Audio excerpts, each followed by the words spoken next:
Over the last few years, we have seen a tremendous expansion in the number of patients waiting for transplantation across all organs, particularly in the liver transplant arena. We have strived to be able to find organs for these patients. However, the donation from the cadaveric pool is not going to be able to satisfy all the needs of the patients. So the development of the living donor program was necessary to service a huge number of patients who are waiting for transplant. A living donor is a person who volunteers to go through a major operation to donate part of their liver to save someone else's life. Building a robotic living donor program required a multi-layer team-based approach, starting with a lot of administrative support from the leadership of the program and the hospital to provide us the skill and manpower necessary to form a robotic surgery team. There is a lot of coordination that goes on between the living donor recipient side as well as the living donor side. The living donor team is in charge of working up this healthy living donor who wants to donate a portion of their liver. They go through all this testing. As part of the recipient team, I review some of this testing just to make sure that the liver half that we're anticipated to get fits well in my recipient. It's well matched. It has all the different arteries and veins that we would need to sew the liver in with. At the time of the surgery, there is also a lot of coordination that goes on between the two rooms. It's two surgeries that happen simultaneously. We get constant communication back and forth between the living donor room as well as our room in the recipient side. It's pretty magical to see when the clamps are released and the recipient has had his or her liver transplant, especially when you're seeing the liver work right away. You start seeing it make bile and you know it's nice and pink and it's nice and soft and you just know they're gonna have pretty much uncomplicated recovery from then on. In 2022, my wife was diagnosed with cancer in her liver, as well as cirrhosis, and was making her way onto the transplant list. At the time, I was unaware that it was even possible to donate to a non-family member, so it came as a surprise to me that I was even an option.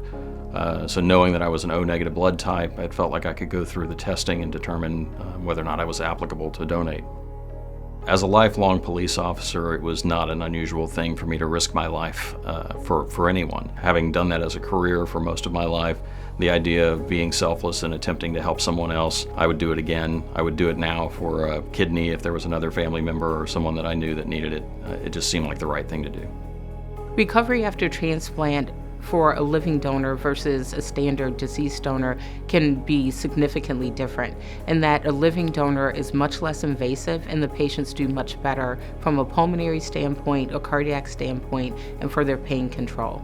They're able to eat sooner, walk sooner, and all that means getting out of the hospital and back to their life sooner.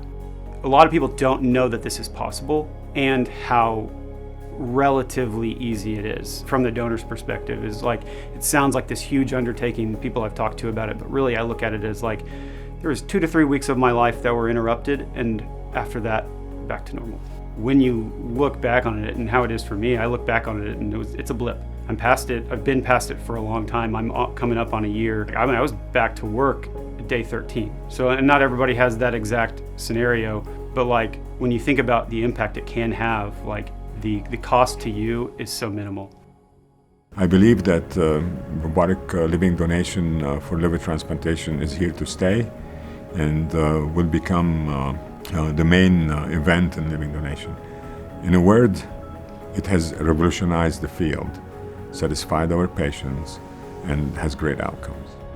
I think what excites me most about the robotic living donor program is seeing how our donors recover so much faster after the robotic approach. A lot of our living donors are at an age where they're healthy, they are working full-time, and they have young families to look after. So the faster they get back on their feet and go back to work and go back to raising the families, that's always helpful for them. And considering the amount of sacrifice they put themselves through to help someone else, this is the least we can do to try and ensure that the recovery is as fast as possible.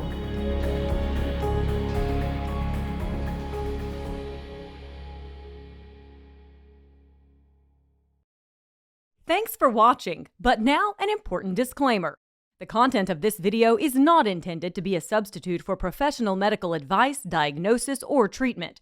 Viewers should not disregard or delay in obtaining medical advice for any medical condition they may have and should seek the assistance of their healthcare professionals for any such conditions.